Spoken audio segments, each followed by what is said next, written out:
Alright, so we touched on bosses and brutes earlier, but I'm going to go back to talking just about enemies in general now. So in Uncharted 2, enemies would spawn in, you'd kill them. Once you'd kill like the entire wave, that was when the round would end.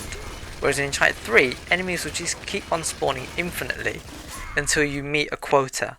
Now, I just don't think that's a good concept.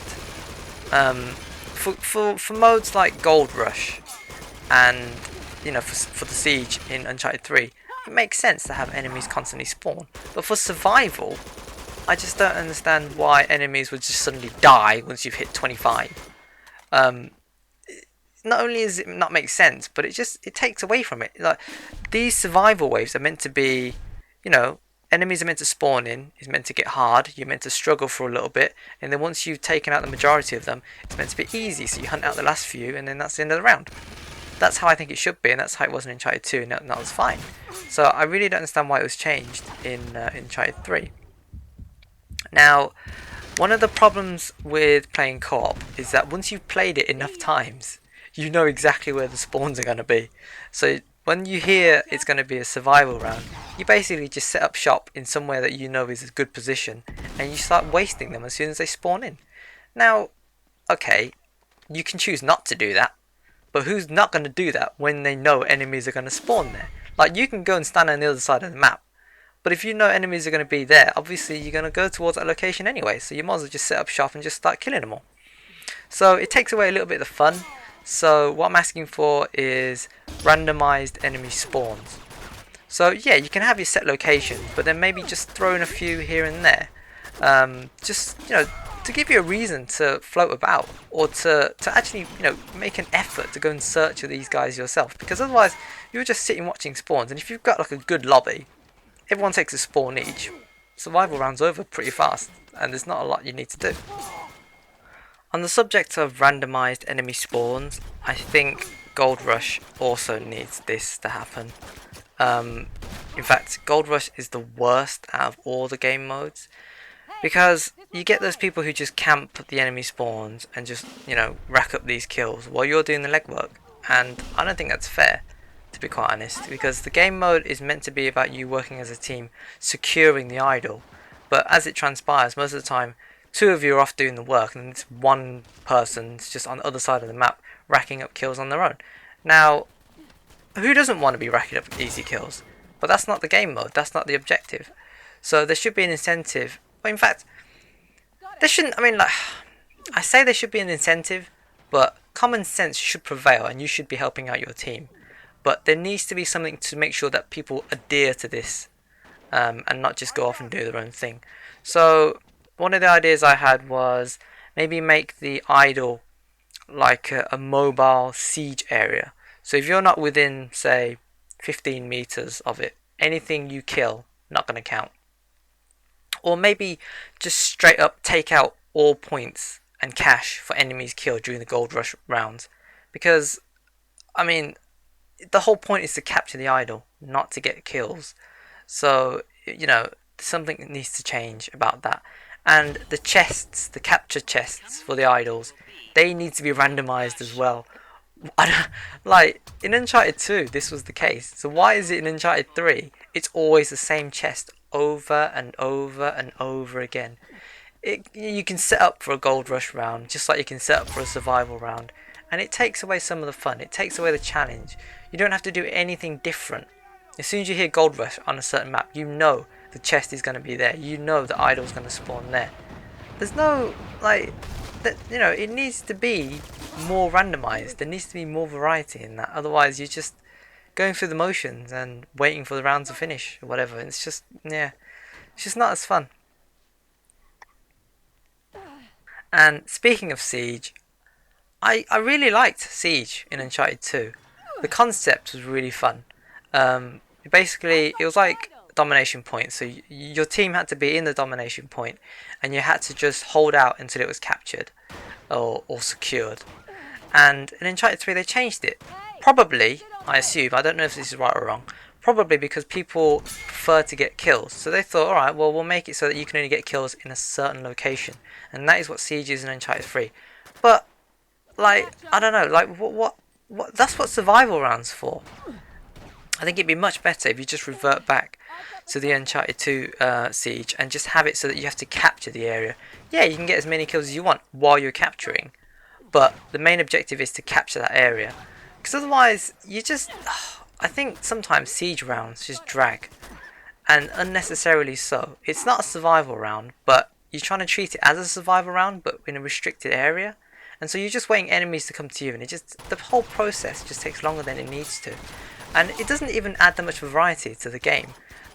If you had survival, Uncharted 2 Siege, and then Gold Rush, that, you know, each objective is different from the other one. But as it stands now, we've basically got 2 killing objectives and 1 capturing objective, but you know exactly where the capture point is and you know where the idol is going to be. So it takes away from the fun. I think it really does. Now, you might hear that I'm referencing Uncharted 2 quite a bit, and in Uncharted 2 things were different. You could play each of these game modes separately. So you'd have 10 rounds of survival, or 10 rounds of siege, or 10 rounds of gold rush. Now, when I first started playing Uncharted 3, it was a bit jarring because I was used to playing each of these game modes separately. I've since come around to the idea that mixing it all into one match adds a bit more variety. It makes it, you know, it keeps you on your toes a little bit more. So I'm okay with that, as long as everyone on the team playing ball and helping each other out and not going off doing their own thing. But I don't know, like, I think it would be nice to bring it back as separate game modes. Okay, maybe not in public matches then, maybe in private matches, because it's, you know, it'd be nice to just have like just one game type and playing that for 10 waves and trying to beat it that way, because that was quite fun in Uncharted 2. I have to admit, I enjoyed doing that. In public matches, I think there needs to be, if they're going to go all out, they might as well just add more things. So, I don't know. I don't know what sort of modes you can add, but try and just a few more things thrown in just to keep it interesting. Don't bring Shades mode back. That was terrible as a co-op mode. I don't think anyone's playing it these days. It wasn't a fun mode. One of the things about Uncharted 2 co-op was that you had a multiplier for points, and the quicker you chained kills together and the quicker you got rounds over with, the higher the points you got. Now I realise that points kind of don't really apply in Uncharted 3 anymore. It's all cash based, but it would be nice to have some sort of an incentive to complete matches really quickly. So in adventure mode, I know you get a medal for beating it in sub 15, but there's nothing for arena at the moment.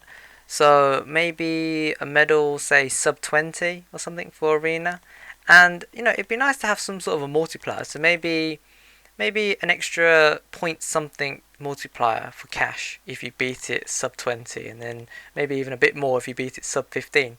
I don't actually know if you could beat arenas in 15 minutes, but I'm just saying, like, it would be nice to have an incentive to beat matches quicker, and maybe even a bonus for going flawless, you know, because I always try and go flawless, and I think a lot of people do as well, but you're not rewarded for doing so, you know. I mean, I know you can get through a game without playing flawless, but you know, if you've achieved it, then maybe a pat on the back. I don't know, just saying. And it doesn't have to be cash. Like, I think once you play enough co-op, you don't need cash whatsoever, so you know, something else would be nice. But yeah. Another thing that really annoys me in co-op is lag. Now, I know that lag is a problem in all aspects of multiplayer gaming, regardless whether it's co-op or competitive. But in co-op, when your entire team dies, it's considered as a restart. So dying in co-op is a big deal. So situations where you revive someone, they come back to life, but you still die, that is a problem. That needs to stop. That needs to be fixed. And it's even worse when that person is alive, but it's still considered as a restart. Now this happens quite a lot, and I'm sure many of you out there have experienced it for yourself, and you know how annoying it is, especially when you're trying to go for a flawless match. But even if you're not going for a flawless match, if you die, you lose kickbacks, you got to restart the round. It's frustrating when it shouldn't happen. If you've got the revive, you've got the revive. Please fix that. I don't know why it's happening. It's probably lag, that's my best guess. And if it is lag, why are you putting these players with each other if they haven't got a good connection? I would happily wait an extra few minutes or 5 minutes, maybe even 10 minutes to find a good host.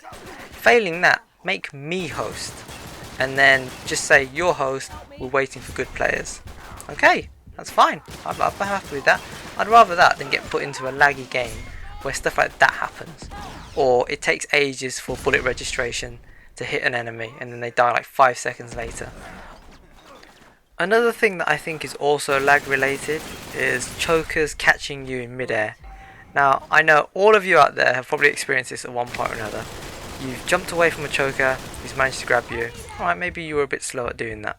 But when you've jumped like off a ledge and the choker has grabbed you and you're both floating in mid-air, that is total bullshit. That should not happen. And I don't know what the mechanics are for this, but that needs to be sorted. If you're both not standing on the ground, there's no way the choker should have you in his arms. It just doesn't make any sense. So yeah, that needs to be sorted out as well.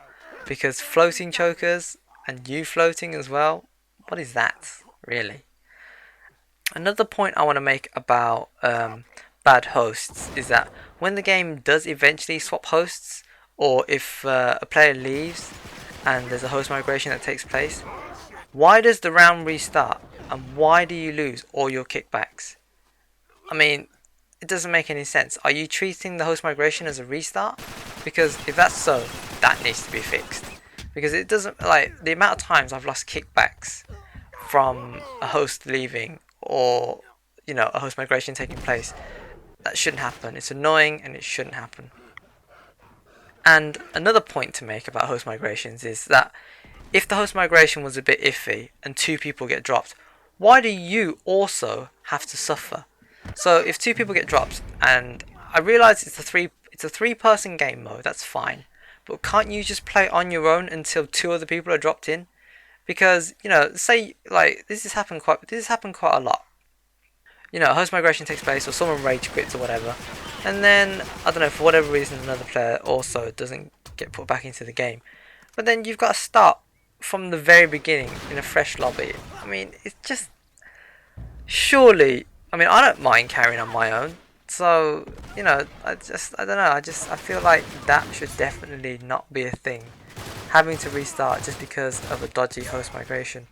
And this is more of a side thing, but I think it'd be quite interesting to have a game mode offline where you could play the arena or indeed the adventure on your own, just to see what it's like. I mean, I don't know, I guess it kind of sounds a bit antisocial, doesn't it? And that's what single player is for. But I've always wondered what it'd be like to try and play an arena mode on my own to see how far I can get.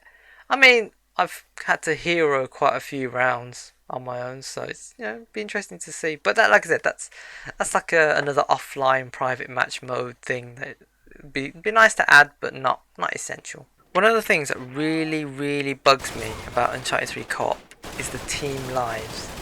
Now, in Uncharted 2, if you were playing objective mode, such as, well, the adventure mode basically, if you died, you had to spectate for 60 seconds. Now, okay, that's quite a long time, and I get that if you're playing on your own, you want your teammates back in the game as soon as possible. But giving out team lives, I don't think is a solution.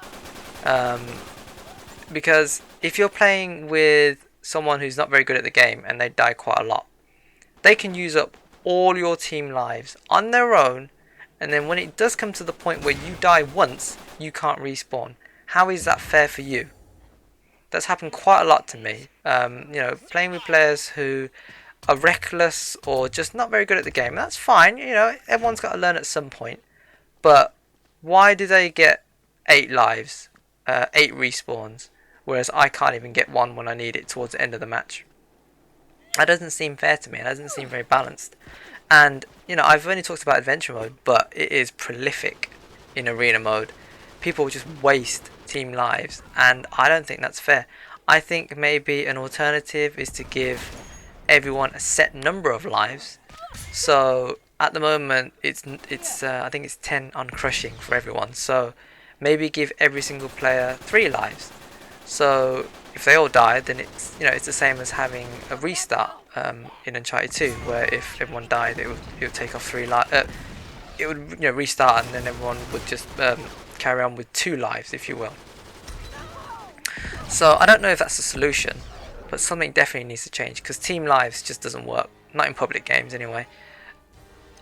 The thing about dying in Uncharted 2's co-op is that once you died, you had to spectate. Well, at least you didn't have to spectate. You could use the camera mode. But the point is, you had the opportunity to spectate a player who was still alive.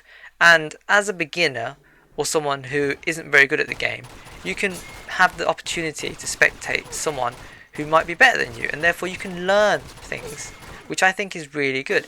It's the same principle in Search and Destroy for Call of Duty. I know it's a different game mode, but when you die in Call of Duty Search and Destroy, you don't respawn until the next round. So you have to spectate other players. And I've spectated quite a lot of players, and I've picked up a lot of things. And this applies the same in Arena. Like when I first started playing Arena, Uncharted 2, I probably died quite a bit. But I spectated other players, and I picked up things, and that made me a better player. In Uncharted 3, you don't have to spectate. You can just wait for 5 seconds, whatever, and respawn. You don't learn anything from that death. All you know is that you're going to respawn in a minute, and then you're just going to carry on, die again, respawn, die again, respawn, die again. You don't gain anything from that death. Dying has to have consequences. I know I'm speaking probably a bit somber now, but the point is, like, there's a reason why you died. And if you don't learn from that mistake, you're just going to die again and use up another team life that, is not assigned just to you. These are team lives. These are meant to be shared amongst the entire team. If you use up 8 of the 9 lives, how is that fair? How is that team lives? So yeah, I don't know. I think maybe reverting back to Uncharted 2's life system is a good idea. Maybe, I don't know. Adventure and Arena are slightly different. In Adventure, if your teammates decide to wait for you to respawn, then they can just hide somewhere safe, and that's not a problem. In Arena, it's a little bit trickier, so I don't know if a longer delay on the respawn is a good idea in Arena, but for Adventure mode, maybe. But again, that would just slow down the process, so I don't know. I think the best solution is, in both Adventure and Arena, is to give players a set number of lives. So if it's 10 lives at the moment for crushing, give everyone 3 lives, or maybe 4 lives if you're feeling a bit generous. So everyone has 4 lives, and if you use up all 4 lives, you don't respawn until the checkpoint is met, or if you use up all 4 lives, then it reverts back to Uncharted 2 Adventure mode, and you have to wait 60 seconds to respawn or something like that. This makes it fair then, because then everyone manages their own lives, as opposed to one person using up everyone else's lives, and then potentially causing a bit of a up towards the end. I think in Arena you should definitely revert back to Uncharted 2.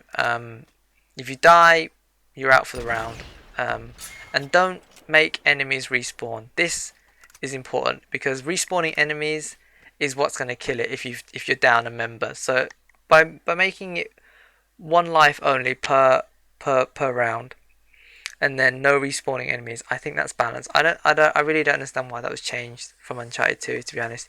If you died because of something you did, then you deserve to sit the round out. Good teams will always work together and will always save each other. So I don't really see the problem. If I die in co-op and I'm playing in a party of 3, that's on me. It's something I did, or I was just really unlucky, and I've just got to deal with it. But yeah, team lives needs to go. Speaking of sharing things, another thing that is flawed in Uncharted 3 co-op is the way that cash is shared out when you kill an enemy. I know that it's a co-op game and the objective is to kill all the enemies and whatnot as a team, but there's a difference between working as a team to take down a tough enemy and then and coming in at the last minute and stealing a kill.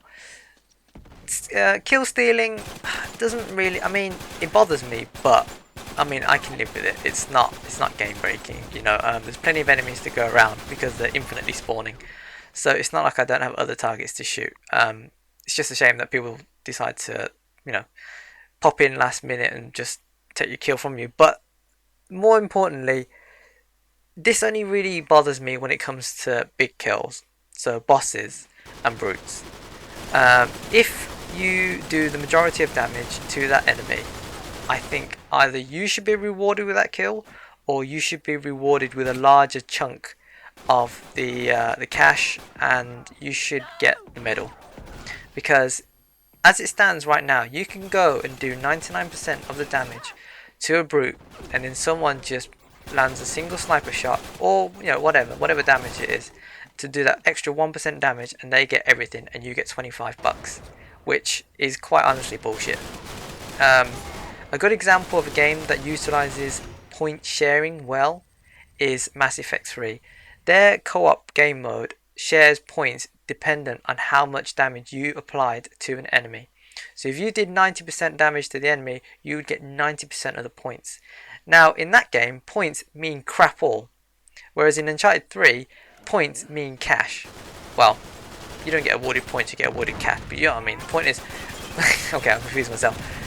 But the point is, you get cash for killing enemies, and that cash is useful to buy, because you use that cash to buy things. So if someone steals your kill, they're essentially stealing your cash. If they're stealing your cash, then you can't get access to things that you need to buy. I know it's only a few hundred here, a few hundred there. Well, brutes are technically 1,000, but you know, it all adds up. And if you go an entire game and people are always stealing your kills the entire match, you could lose thousands. And thousands goes towards, you know, buying decent weapons. Well, I say decent weapons, buying other weapons, buying other unlocks like mods and boosters and kickbacks. And even though at some point you're not going to need that anymore, you're not going to need the cash anymore, it seems unfair that you would do a lot of work and still get paid just 25 bucks, even though you did a lot of work, compared to the person who just came in last minute and just, you know, put in that final bullet. So it seems like something needs to be done. When you're playing with friends, it's not so much of a deal, but it's obviously this stuff happens in public matches all the time. So this needs to be addressed. I don't know how to fix it. I mean, I don't know if it's possible to do the cash sharing dependent on how much damage you did. But in terms of things like medals and stats, I mean, if you've done most of the work to a boss or a brute, then I think, yeah, you should be awarded that kill. And there must be some way to calculate who did more damage to a boss, and so they should get the stat, because otherwise it's totally bollocks.